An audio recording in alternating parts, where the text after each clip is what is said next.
The song Smells Like Teen Spirit, it lit up the phones like crazy, like I had never seen before.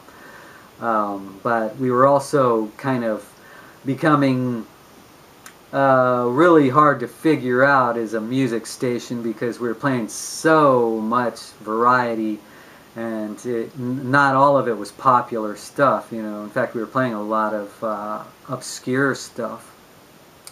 So 91 and 92 weren't really big years for KWOD, other than during one short period in 91 we had jumped up in the ratings. But 92 we fell back down to the bottom of the ratings, so by the end of 92 we had to make another shift, another decision, and that turned out to be moving toward what was a more guitar-based direction for modern rock, because as you know, the club sound had kind of dominated the alternative format in 91 and 92. And by 93, I mean, the ratings were terrible. So Jerry Cagle, who was like the station manager, he left and he went to go work for a music industry trade magazine in LA. And then I became in charge of the music completely and in charge of programming completely in the summer of 93. And that's when the owner, Ed Stolz, said to me after we got a dismal ratings report, he said, pick a format. And I said, okay, well, why don't we just become an authentic alternative rock station instead of pretending, like being a top 40 station and pretending to be alternative when all we're doing is playing the same music over and over and over again in high rotation. And to a lot of our audience, that's just fake alternative and just the same as top 40. So he agreed, and that's what we did, and within 3 months we were beating the rock station, KRXQ, in the ratings.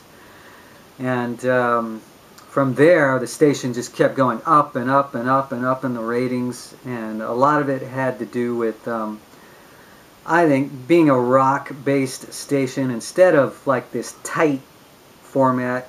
You remember how KZAP was in the 80s. They were an album rock station. So we just started adding a lot of album cuts, and it was more than just the singles that the music industry wanted us to play. In other words, instead of a top 30 list over and over and over and over again, mixed with the biggest hits of the format, it became this longer list, like a top 50 of current songs, and then instead of the same 200 oldies over and over and over again, it became like 1,500 songs. The library expanded to include lots of 80s that was played, you know, that on K-Rock back in the 80s in Los Angeles, and K-Pop in Sacramento in the 80s. It basically every alternative tune you could think of entered the format. Instead of this tight, narrow format, it just became this wide album format with lots of variety, with mainly rock as the base, but we'd use that wide library to mix in flavor and spice to keep the surprises coming. And I think that was the key to it. Plus having a pretty funny morning show with Sean and Jeff.